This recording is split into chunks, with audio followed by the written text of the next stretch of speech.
है कह रहे कि गन मेटल किस मिश्र धातु से निर्मित होती है, तो मैं कह सकता हूं कॉपर, टिन, जिंक। बिल्कुल साथियों, पहला ये आपका आंसर हो गया, यानी कि गन मेटल ये किसका है, ये कॉपर, टिन और जिंक से मिलकर बनता है। उसके बाद देखिए बेरी बेरी जो रोग है ये साथियों किस विटामिन की कमी से होती है, मैं कहूंगा विटामिन B1 की कमी से होती है। आंसर आपका ऑप्शन नंबर सी होगा। उसके बाद देखिए अगला सवाल है, निम्नलिखित में से कौन से यानी कि किसे कोशिका अंग आत्महत्या की थैली के रूप में जाना जाता है। तो साथियों आत्महत्या की थैली पता है किसको कहा जाता है, लाइसोसोम को कहा जाता है। ये बहुत इंपॉर्टेंट क्वेश्चन है, आपके एग्जाम में आएगा। उसके बाद देखिए कह रहे कि नाइट्रोजन निर्धारण के लिए कौन सा सहजीवी जीवाणु जिम्मेदार होता है। तो पता साथियों राइजोबियम आपके सवाल का बिल्कुल सही जवाब हो जाएगा। आपको ध्यान रखना है नाइट्रोजन निर्धारण के लिए कौन सा सहजीवी जीवाणु, मैं कहूंगा राइजोबियम सहजीवी जीवाणु जिम्मेदार होता है। उसके बाद देखिए कह रहे कि ग्राफीन क्या, एक शब्द आपके एग्जाम में आ जाता है और पूछा जाता है कि ये ग्राफीन क्या है, तो ये कार्बन का अपरूप होता है। आंसर आपका सी होगा। उसके बाद देखिए अगला सवाल, निम्नलिखित में से कौन सा विटामिन सी में सबसे ज्यादा मात्रा में होता है, समृद्ध होता है। मैं कहूंगा साथियों आंवले की अगर बात करते हैं जो कि ऑप्शन नंबर सी में है, इसमें विटामिन सी पाया जाता है सबसे ज्यादा मात्रा में। इलेक्ट्रॉन की खोज की अगर बात करें साथियों किसके द्वारा की गई थी, आपको मालूम होना चाहिए जे थॉमसन के द्वारा ही इलेक्ट्रॉन की खोज की गई थी। अगला सवाल देखिए कह रहे कि निम्नलिखित में से किस मात्रा की एसआई इकाई का नाम बेलैस पास्कल के नाम पर रखा गया। तो किसकी बात चल रही है साथियों, आपको ध्यान रखना है दबाव आपके सवाल का राइट आंसर हो जाएगा, यानी कि प्रेशर आपके सवाल का राइट आंसर हो जाएगा। तो आपको ध्यान रखना है साथियों दबाव जो है ना इसका एसआई इकाई क्या होती है, बेलाइस पास्कल होती है। आंसर आपका भी होगा। उसके बाद देखिए अगला सवाल आपकी स्क्रीन पर है, आपसे कहा जा रहा है निम्नलिखित में से पानी में पाया जाने वाला कौन सा तत्व कैंसर के लिए जिम्मेदार है। तो किसकी बात चल रही है साथियों, आर्सेनिक की बात चल रही है। राइट आंसर आपका ए होगा। उसके बाद देखिए कह रहे कि लेंस की क्षमता की यूनिट क्या होती है। तो लेंस की क्षमता की यूनिट की अगर बात करें तो साथियों डायप्टर जो है ना ये लेंस की क्षमता की ही तो यूनिट है। उसके बाद देखिए निम्नलिखित में से भारत के किस वैज्ञानिक का संबंध क्रेस्कोग्राफ के आविष्कार से है, यानी कि क्रेस्कोग्राफ का आविष्कार किसके द्वारा किया गया था। तो मैं कह सकता हूं जगदीश चंद्र बोस के द्वारा ही क्रेस्कोग्राफ का आविष्कार किया गया था। आंसर आपका अगर ऑप्शन नंबर डी है तो बिल्कुल करेक्ट है। उसके बाद देखिए करके सोडियम बाइकार्बोनेट या बेकिंग सोडे का रासायनिक सूत्र क्या होता है। तो आपको साथियों मालूम होना चाहिए इसका रासायनिक सूत्र आपसे यहां पर पूछा जा रहा है। तो NaHCO3 होता है। और ऐसा कहां पर लिखा हुआ है, ऐसा आपका ऑप्शन नंबर बी में लिखा हुआ है। निम्नलिखित में से एक वानर नहीं, इनमें से क्या साथियों एक वानर नहीं है। तो मैं कहूंगा लंगूर की अगर हम बात करते हैं तो क्या ये एक वानर नहीं, आंसर आपका डी होगा। मनुष्य में जन्म के बाद कौन सी कोशिकाएं विभाजित नहीं हो सकती हैं। तो किसकी बात चल रही है साथियों, तंत्रिका कोशिका की बात चल रही है। मैं कहूंगा बिल्कुल तंत्रिका कोशिका की अगर बात करें तो ये विभाजित नहीं होती हैं जन्म के बाद। अगला देखिए निम्नलिखित में से कौन सा हार्मोन पौधों का तनाव हार्मोन है। तो किस हार्मोन की बात चल रही है साथियों, आपको भी ध्यान यहां पर रखना होगा। एब्सिसिक एसिड की अगर बात करें तो ये पौधों का तनाव हार्मोन है। अगला सवाल देखिए, दूध अपने पोषक मूल में अद्वितीय है, हालांकि यह एक खराब स्रोत है। यानी कि कुल मिला के अगर बात करते हैं साथियों देखिए दूध में कैल्शियम होता है, आयरन नहीं होता है। तो आयरन नहीं होता है, आयरन आपके सवाल का राइट आंसर हो जाएगा। उसके बाद देखिए अगला सवाल, निम्नलिखित में से किस धातु का उपयोग आतिशबाजी में एक शानदार सफेद रोशनी बनाने के लिए किया जाता है। तो किसकी बात चल रही है साथियों, मैग्नीशियम का इस्तेमाल किया जाता है आतिशबाजी में एक शानदार सफेद रोशनी बनाने के लिए। उसके बाद देखिए अगला सवाल, गैस रिसाव का पता लगाने में मदद के लिए घरेलू LPG सिलेंडर में निम्नलिखित में से कौन सा एजेंट जोड़ा जाता है, कौन सी गैस साथियों मिलाई जाती है, आपसे पूछा जाता है। आप लोग याद रखेंगे साथियों थायोथेनॉल मिलाया जाता है। तो थायोथेनॉल जब निकलती है तो बू सी साथियों आने लगती है। तो पता चल जाता है कि भाई गैस जो है ना ये इसका रिसाव हो रहा है, गैस निकल रही है। उसके बाद देखिए निम्नलिखित में से कौन सा महत्वपूर्ण अयस्क मैग्नीशियम है। तो यहां पर अगर बात करते हैं साथियों कार्नालाइट हो जाएगा, है ना। तो मैं कहूंगा साथियों मैग्नीशियम का एक महत्वपूर्ण अयस्क कौन सा है, कार्नालाइट है। आंसर आपका सी होगा। अगला देखिए, जब कुएं से पानी की बाल्टी को ऊपर खींचते हैं तो हमें महसूस होता है कि बाल्टी पानी की सतह से ऊपर भारी हो गई है, पानी की सतह से ऊपर हल्की हो गई है, पानी से बाहर आकर स्थिर खो बैठती है, स्थिरता खो बैठती है, पानी से बाहर आकर उसके द्रव्यमान में प्राप्ति हुई। तो मैं कहूंगा साथियों आपको भारी सी लगेगी, पानी की सतह से ऊपर भारी हो गई। आंसर आपका ए होगा। अगला देखिए, बादलों के वायुमंडल में तैरने का कारण है उसका क्या साथियों, उसका उसका आपसे पूछा जा रहा है साथियों उसका घनत्व। मैं कहूंगा क्या साथियों, उसका कम घनत्व ये जिम्मेदार है वायुमंडल के बादलों में तैरने का कारण साथियों घनत्व है उसका। यानी कि बादलों के वायुमंडल में तैरने का कारण क्या है, क्योंकि उसका घनत्व बहुत कम होता है इसलिए वो साथियों वायुमंडल में तैरते हैं बादल। उसके बाद देखिए उड़ते हैं बादल ये भी कह सकते हैं। निम्नलिखित में से कौन सा एक जल में घुलनशील विटामिन है। तो जल में घुलनशील विटामिन साथियों विटामिन बी और विटामिन सी होते हैं, और सी है बी नहीं है तो कोई दिक्कत नहीं है, बी आपका राइट आंसर हो जाएगा। यानी कि ऑप्शन नंबर बी जिसमें विटामिन सी है। निम्नलिखित में से किसकी कमी या किसकी गति प्रकाश की गति के बराबर होती है। तो किसकी बात चल रही है साथियों, आपसे यहाँ पर कुल मिला के पूछा जा रहा है, मुझे बताइए। चलिए तो मैं कहूँगा एक्स किरण है ना, उसके अलावा साथियों वाई किरण और पराबैंगनी किरण, यानी कि इन सभी की गति प्रकाश की गति के बराबर होती है। चलिए तो ये गामा किरण है साथियों। अगला देखिए, मानव के कुल रक्त आयतन में प्लाज्मा का प्रतिशत कितना होता है? तो ये साथियों 55% होता है। राइट आंसर आपका ऑप्शन नंबर सी होगा। उसके बाद देखिए, जीवाणु बैक्टीरिया यानी कि बैक्टीरिया कौन सी बीमारी पैदा करने वाले जीव हैं? तो इनके द्वारा साथियों तपेदिक या यक्ष्मा नामक साथियों या ट्यूबरकुलोसिस नामक रोग हो जाता है जीवाणु की वजह से। आंसर आपका डी होगा। काला ज्वर ज्वर का संचरण होता है। तो अगर बात करते हैं साथियों सिक्ता मक्खी के काटने से होता है काला ज्वर, इसलिए सही जवाब आप लोग ध्यान रखेंगे, ऑप्शन नंबर सी होगा। जब लोहे में जंग लगता है तो उसका भार कैसा होता है? तो जब लोहे में जंग लगता है तो उसका भार जो है ना वो बढ़ जाता है, इसलिए आंसर आपका ऑप्शन नंबर ए जाएगा। अगला देखिए, आंसुओं में कौन सा पदार्थ घुला रहता है? तो आंसुओं में अगर बात करते हैं साथियों सामान्य नमक घुला रहता है। आंसर आपका ए जाएगा। अगला देखिए, निम्नलिखित में से कौन सी गैस फलों को कृत्रिम रूप से पकाने में प्रयोग की जाती है? तो किसकी बात चल रही है? मैं कहूँगा एसिटोलोन की बात चल रही है। एसिटिलीन गैस की अगर बात करें तो ये फलों को कृत्रिम रूप से पकाने में मदद करती है। इंसुलिन की खोज साथियों किसके द्वारा की गई थी? तो मैं कह सकता हूं फ्रेडरिक बेंटिंग के द्वारा ही इंसुलिन की खोज की गई थी। आंसर आपका ए होगा। नीचे लिखी कौन सी प्रक्रिया वायु को प्रदूषित नहीं करती है? तो किसकी बात चल रही है साथियों? प्रकाश संश्लेषण की अगर बात करें तो ये प्रक्रिया वायु को प्रदूषित नहीं करती, बाकी सारी करती हैं। गैल्वेनोमीटर के द्वारा पता लगाया जाता है। तो किसका साथियों? मैं कहूंगा विद्युत धारा का पता लगाया जाता है साथियों, कह सकते हैं गैल्वेनोमीटर के जरिए से। लार ग्रंथियों के द्वारा निम्नलिखित में से कौन सा एंजाइम उत्पादित होता है? तो कौन सा एंजाइम उत्पादित होता है? टाइलिन एंजाइम उत्पादित होता है। आंसर आपका बी होगा।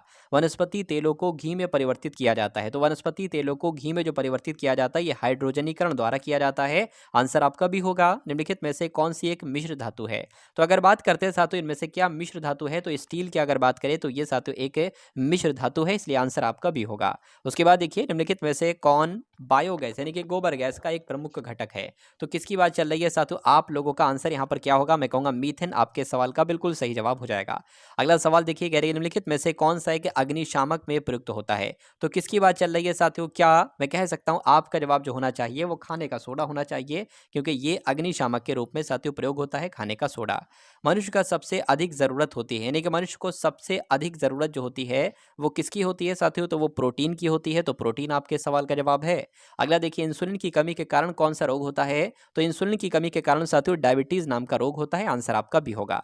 अगला देखिए, किस ताप पर H2O का घनत्व अधिकतम होता है? मैं कह सकता हूं साथियों 39.2 डिग्री फ़ारेनहाइट पर H2O का घनत्व अधिकतम होता है।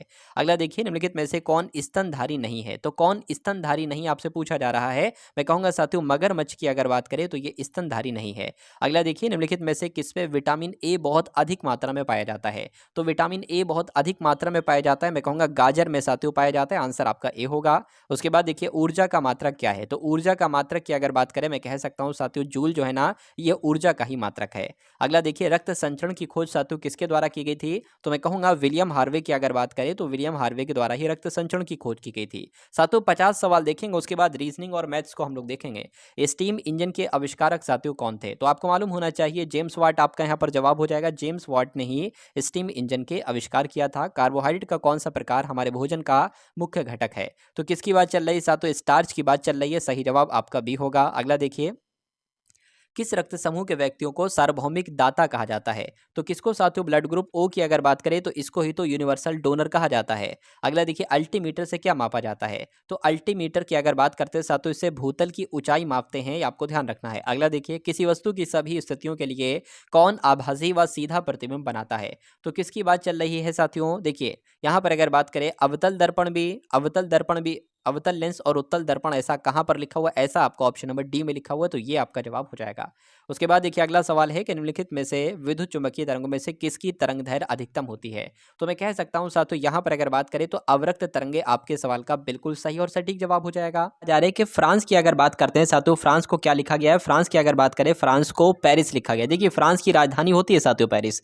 तो ईरान की राजधानी क्या साथियों? रियाल होती है ना? या उसके अलावा चीन की राजधानी युआन, या भारत की राजधानी मुंबई, या क्यूबा देश की राजधानी हवा? मैं कहूंगा साथियों क्यूबा देश की राजधानी हवाना होती है। राइट आंसर आपका जो होगा वो ऑप्शन नंबर डी डी होगा। अगला सवाल आपकी स्क्रीन पर है, देखिए सवाल को और बताइए आपका जवाब साथियों यहाँ पर क्या हो सकता है। देखिए यहाँ पर अगर बात करें साथियों, जैसे यहाँ पर 9 से 100 बनाया गया है, तो वैसे ही साथियों 13 से यहाँ पर कौन सा नंबर बनाया जा सकता है। देखिए अगर यहाँ पर थोड़ा सा अगर आप ध्यान लगाएंगे तो आपको लगेगा कि भाई 9 में अगर +1 कर देते हैं तो ये 10 का स्क्वायर हो जाता है, 10 का स्क्वायर हो गया। उसी प्रकार अगर साथियों 13 में 1 प्लस कर दो तो कितना हो जाएगा, 14 हो जाएगा, और 14 का स्क्वायर कितना होता है, 196 होता है।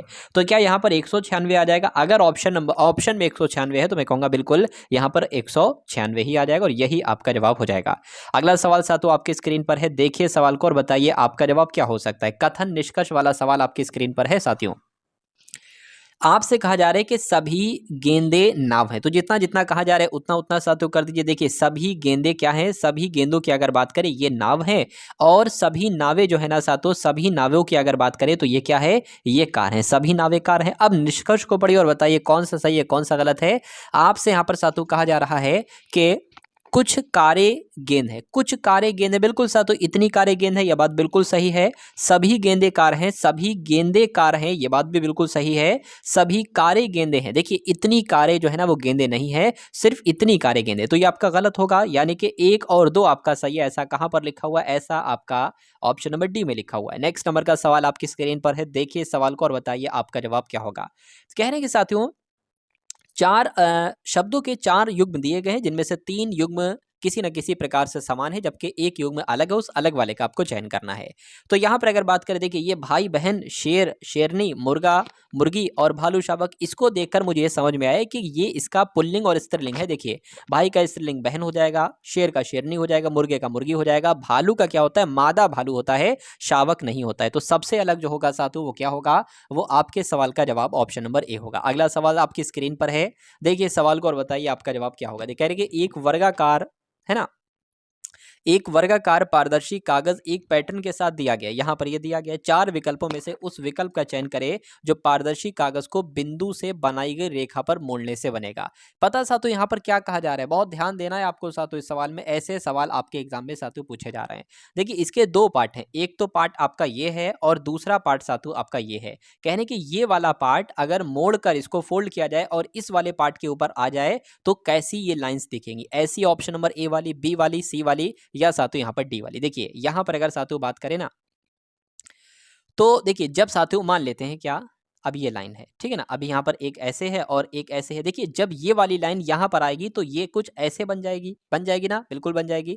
और अगर बात करें ये वाली लाइन साथियों जब आएगी तो कुछ ऐसे बन जाएगी, यानी कि ऐसे और ऐसे साथियों करके, ऐसे ऐसे करके लाइनें कहाँ पर हैं, यहाँ पर है नहीं, यहाँ पर है साथियों ऑप्शन नंबर बी वाले में है। तो आपके इस क्वेश्चन का जवाब जो जाएगा वो ऑप्शन नंबर बी के साथ जाएगा।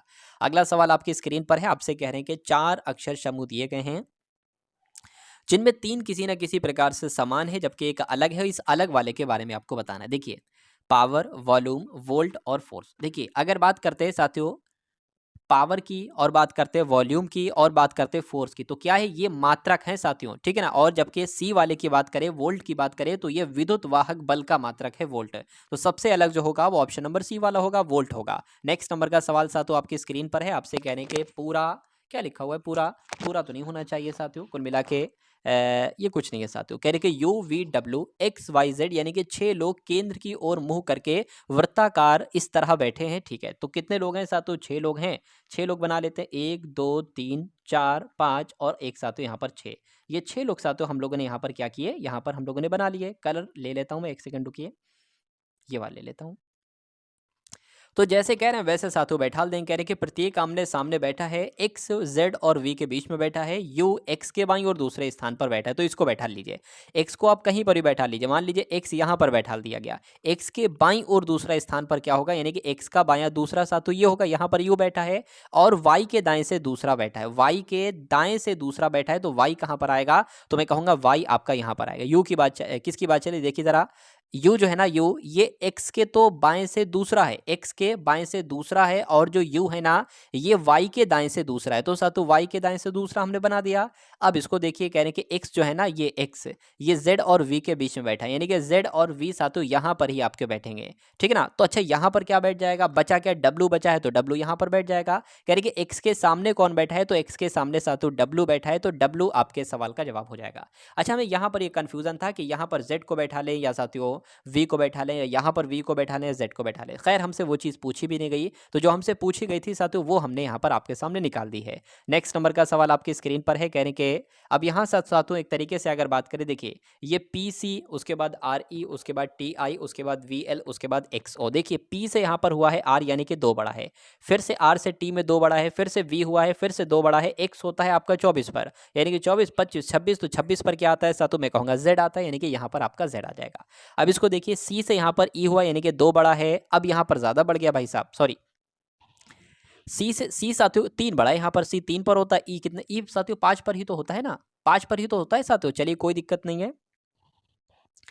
तो अब अगर बात करते हैं साथियों सी से ई और ई से आई जो हुआ है साथियों, यहाँ पर कितना 5 से 9, यानी कि यहाँ पर 4 बड़ा है, और आई से एल, आई 9 पर होता है, एल 12 पर होता है, फिर 3 बड़ा है, एल 12 पर होता है साथियों, और ये ओ की अगर बात करें 15 पर होता है, 3 बड़ा है। चलिए कोई दिक्कत नहीं है, ठीक है ना। और अब यहाँ पर साथियों क्या बढ़ेगा, 3 बढ़ाते हैं अगर, तो साथियों यहाँ पर आर आ जाएगा। आर कहाँ पर लिखा हुआ है, जेड, और आर आपका ऑप्शन नंबर बी में बना हुआ है। तो जो लोग भी ऑप्शन नंबर बी के साथ हैं तो बिल्कुल करेक्ट है, बी नहीं बल्कि सी के साथ हैं, ठीक है ना। लेकिन साथियों यहाँ पर ये जो 4 बढ़ा, ये चीज़ मेरी भी समझ में नहीं आ रही है। खैर ज़्यादा बार 3 बढ़ रहा है, इसलिए साथियों हमने 3 बढ़ा दिया था और हमें आंसर भी ऑप्शन में मिल चुका था। खैर नेक्स्ट नंबर का साथियों सवाल आपकी स्क्रीन पर है।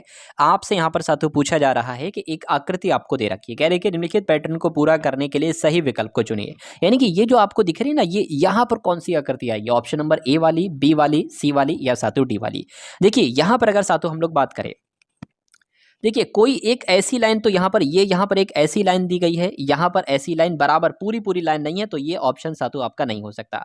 हाँ यहाँ पर जो लाइन बनेगी साथियों कुछ इस टाइप की बन सकती है, ठीक है, इस टाइप की बन सकती है। अच्छा यहाँ पर देखिए एक ऐसी चीज आएगी, यानी कि हर एक चीज में ऐसी, और यहाँ पर ऐसी चीज है नहीं, तो ये भी कट हो जाएगा, और यहाँ पर भी ऐसी चीज नहीं, ये भी कट हो जाएगी, यहाँ पर ये चीज है, तो मैं कहूँगा यही आपके सवाल का बिल्कुल सही जवाब हो जाएगा। उसके बाद देखिए अगला सवाल है आपकी स्क्रीन पर, आपसे कहा जा रहा है कि यह कि कितने मित्र है, 6 लिखा होगा साथियों, ये 6 मित्र हैं। P Q R S T U केंद्र की ओर मुंह करके एक बंद सर्किल में इस तरह बैठे हैं कि प्रत्येक, ठीक है ना, प्रत्येक एक दूसरे के सामने है, ठीक है। तो साथियों 6 लोग की हमने सबसे पहले यहाँ पर क्या बना ली, यहाँ पर जगह बना ली। तो थोड़ा सा सही तरीके से बना लेते हैं, एक सेकेंड। देखिए जब सर्किल है तो क्यों हमें दिक्कत लेना भाई, ये सर्किल हो गया, है ना। कितने लोग हैं साथियों यहाँ पर अगर बात करें, 1 2 3 4 5 और 1 6, ये 6 लोग साथियों यहाँ पर बैठे हुए हैं। उसके बाद कहा जा रहा है कि प्रत्येक एक दूसरे के सामने है, पी एस के सामने है, पी और क्यू के बीच में है, यू पी और टी के बीच में है, जो एस के दाएं से दाएं बैठा है। देखिए यू जो है ना, यू की अगर बात करें तो ये पी और टी के बीच में है, जो एस के दाएं बैठा है। अच्छा एस के दाएं की अगर बात करें साथियों कौन बैठा है, एस के दाएं, देखिए एस का मतलब होता है सबसे, जो का मतलब होता है सबसे अंत वाला, यानी कि टी की अगर बात करें तो जो टी है ना साथियों, टी ये एस के दाएं बैठा, मान लीजिए एस यहाँ पर बैठा है, तो एस का दायां क्या होगा, यहाँ पर होगा टी, तो टी यहाँ पर आ जाएगा। फिर कहने कि पी और टी के बीच में यू बैठा है, तो पी यहाँ पर आ जाएगा, है ना, पी, एक सेकेंड, पी यहाँ पर आ गया, तो पी और टी के बीच में कौन बैठा है, यू बैठा है, तो साथियों ये भी आपका हो गया। अब अगर बात करते हैं साथियों, फिर से एक बार पढ़ लेते हैं, पी एस के सामने बैठा है, तो पी एस के सामने बैठा है, ठीक है। पी और क्यू के बीच में साथियों आर है, तो पी और क्यू की अगर बात करें, पी ये बैठा है, क्यू ये बैठ जाएगा, पी और क्यू के बीच में कौन है, आर है, तो आर आपका यहाँ पर बैठ जाएगा। सारे बैठा दिए, आर के ठीक दाएं कौन बैठा है, तो आर के ठीक दाएं साथियों क्यू बैठा है, यानी कि आपके सवाल का जवाब जो होगा वो क्यू होगा। और क्यू कहाँ पर है, ऑप्शन नंबर डी वाले में है। अगले नंबर का सवाल साथियों देखिए और बताइए आपका जवाब क्या होगा। आपसे यहाँ पर कहा जा रहा है कि फूल लाल कपड़ा, इसके लिए जो आरेख बनेगा वो सबसे बढ़िया आरेख साथियों क्या बन सकता है, मुझे आप लोग बताइए। देखिए अगर हम बात करते हैं तो कपड़े भी लाल होते हैं और फूल भी कुछ लाल होते हैं, तो एक काम करिए साथियों, ये आपका लाल हो जाएगा, और मैं कहूँगा कुछ लाल जो होंगे ये फूल हो जाएंगे, और कुछ लाल जो होंगे साथियों ये कपड़े हो जाएंगे। तो ऐसा ही आरेख बन सकता है, और ऐसा आरेख कहाँ पर बना हुआ है, ऑप्शन नंबर डी में बना हुआ है। नेक्स्ट नंबर का सवाल आपकी स्क्रीन पर है। आपसे कहा जा रहा है कि कहाँ का संबंध स्थान से है, तो कब का संबंध साथियों किससे होगा। तो मैं कह सकता हूँ साथियों, कहाँ तो वो स्थान बताएगा, अगर मैं कहूँगा कब तो वो समय बताएगा, यानी कि इस प्रकार आपका जवाब ऑप्शन नंबर डी होगा। उसके बाद देखिए अगले नंबर का सवाल साथियों आपके स्क्रीन पर है कि आपसे कहा जा रहा है कि कथन और निष्कर्ष पर आधारित साथियों ये सवाल है। कहने के गेटवे ऑफ इंडिया मुंबई में स्थित है, यानी कि गेटवे ऑफ इंडिया की अगर बात करें, मान लीजिए साथियों क्या हो जाएगा, गेटवे ऑफ इंडिया, ये गेटवे ऑफ इंडिया जो है ना, ये साथियों मुंबई में स्थित है। और जो कह रहे कि मुंबई की अगर बात करें, मुंबई की अगर बात करें तो ये साथियों भारत में स्थित है। ठीक है, अब निष्कर्ष के पढ़िए और बताइए कौन सा सही है यहाँ पर, क्या ये सही है नहीं सही है। गेटवे ऑफ इंडिया भारत में, देखिए गेटवे ऑफ इंडिया बिल्कुल भारत में, भारत के अंदर ही तो है गेटवे ऑफ इंडिया, तो ये तो बिल्कुल सही हो जाएगा। और ऐसा कहाँ पर लिखा हुआ है, ऐसा आपका ऑप्शन नंबर डी में लिखा हुआ है। उसके बाद देखिए साथियों अगले नंबर का सवाल आपकी स्क्रीन पर है, आपको डेटा दे रखा है, यानी कि आपके सामने कुछ नंबर्स यहाँ पर दे रखे हैं और आपका अगर बात करते हैं साथियों, आपको यहाँ पर क्या बताना है, आपको यहाँ पर जो बताना है वो इसका बहुलक बताना है। बहुलक का मतलब होता है इनमें से, इन नंबर में से कौन सी संख्या सबसे ज्यादा बार आई है। तो मैं कहूंगा देखिए 26, 32, 26, 28, 26, 24, 31, 24, मैं कहूंगा यहाँ पर 26 मुझे ऐसा लग रहा है मैंने सबसे ज्यादा बार पढ़ा, यानी कि 3 बार कुल मिला के 26 है, तो 26 क्या हो जाएगा, बहुलक हो जाएगा। आंसर आपका डी हो जाएगा। उसके बाद देखिए अगला सवाल है सिंप्लीफिकेशन का सवाल, इसमें थोड़ी सी मिस्टेक है, वो मिस्टेक साथों मैं आपके लिए सही कर देता हूँ। देखिए 16 और भाग यहाँ पर 4 है और फिर क्या है साथों, ये ब्रैकेट आपका बंद है, ठीक है ना, चलिए कोई दिक्कत नहीं। उसके बाद अगर बात करें गुणा 4 है, ब्रैकेट बंद है और फिर भाग 4 है साथियों, ठीक है ना, इसको आपको कैलकुलेट करके बताना है कि यहाँ पर आपका साथियों क्या आ सकता है, ठीक है ना। चलिए बताइए साथियों, थोड़ा सा दिमाग लगाइए और आप लोग सही सॉल्यूशन तक यहाँ पर जाने की कोशिश कीजिए। देखिए सबसे पहले अगर बात करते हैं, ये 4 की भाग 16 से होगी तो 4 चौक 16, 4 आएगा, फिर 4 गुणा 4 कितना हो जाएगा, 16 हो जाएगा, और फिर भाग 4 है तो यहाँ पर 4 ही तो आ जाएगा। और 4 कौन से ऑप्शन में है, ऑप्शन नंबर सी वाले में, तो जो लोग भी यहाँ पर ऑप्शन नंबर सी के साथ हैं तो बिल्कुल करेक्ट आपका जवाब है। अगला सवाल सा तो आपकी स्क्रीन पर है, देखिए सवाल को और आप लोग मुझे बताइए कि आपका जवाब सातों यहाँ पर क्या हो सकता है, बताइए, एक सेकेंड।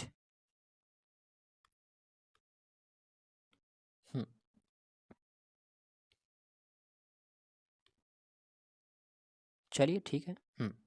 अब अगर बात करें आखिर इस सवाल में कहा क्या जा रहा है, कह रहे कि अजय अपनी नाव को स्थिर जल में 6 किलोमीटर प्रति घंटा की गति से चला सकता है, यानी कि अगर स्थिर जल है, कोई धारा नहीं चल रही है, बहाव नदी का नहीं है, नदी बिल्कुल शांत है, तो कह रहे हैं कि तो जब नाव चलती है तो 6 किलोमीटर प्रति घंटा की गति से वो नाव चलती है। कह रहे हैं कि लेकिन धारा की गति 4 किलोमीटर प्रति घंटा, एकदम अचानक से हवा चलने लगती है, किस तरफ के लिए, जिस तरफ वो अजय जा रहा है, तो मैं कहूंगा धारा की गति क्या हो जाती है, 4 किलोमीटर प्रति घंटा हो जाती है। मान लीजिए पीछे से पानी आने लगता है, तो जो पानी आता है, धारा की गति है, जो पीछे से पानी आ रहा है उसकी स्पीड 4 किलोमीटर प्रति घंटा है, और और अजय की चाल तो सातों 6 किलोमीटर प्रति घंटा थी, तो 6 + 4 कितना हो जाएगा, यानी कि अब धारा आने के बाद सातों 10 किलोमीटर प्रति घंटा अब उसकी क्या हो जाएगी, चाल हो जाएगी। पहला पॉइंट यहाँ पर क्लियर है।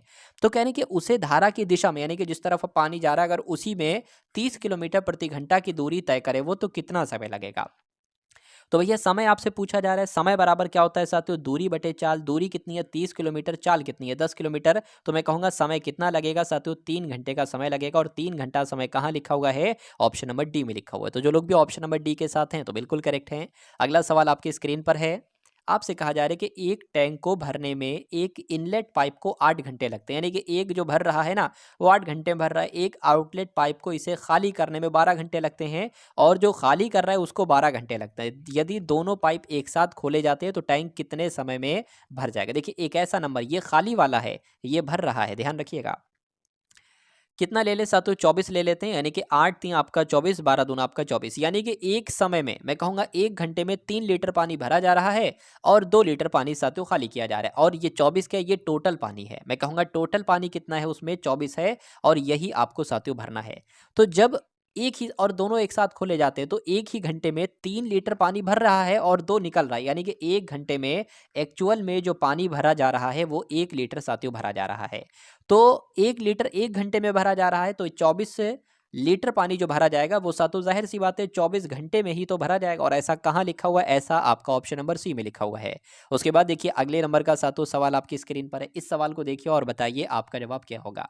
एक सवाल और है, ये सेकंड लास्ट क्वेश्चन आपकी स्क्रीन पर है, कहें कि यदि कोई व्यापारी 45 मीटर कपड़ा बेचने पर 5 मीटर कपड़ा, ये कुछ नहीं साथियों, 5 मीटर कपड़े के विक्रय मूल्य के बराबर लाभ प्राप्त करता है, वो लाभ कितना प्राप्त करता है जब वो व्यापारी 5 मीटर कपड़ा बेचता है, तो 5 कपड़े के विक्रय के मूल्य के बराबर, 5 मीटर कपड़े के विक्रय मूल्य के बराबर वो लाभ प्राप्त करते हैं, तो उसका लाभ क्या है। देखिए कभी भी अगर ऐसा सवाल आपके सामने आए तो लाभ कितना हो रहा है, एक तरीके से बात करें 5 मीटर कपड़े का लाभ हो रहा है, तो यहाँ पर लाभ ही तो पूछा गया है, लेकिन इस लाभ को प्रतिशत में आपको करके बताना है।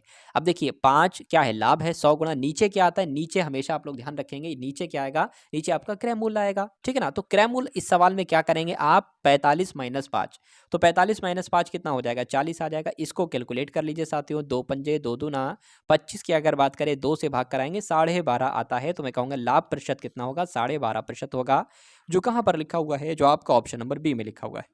अगला सवाल साथियों आपकी स्क्रीन पर है और अंतिम सवाल आपकी स्क्रीन पर है।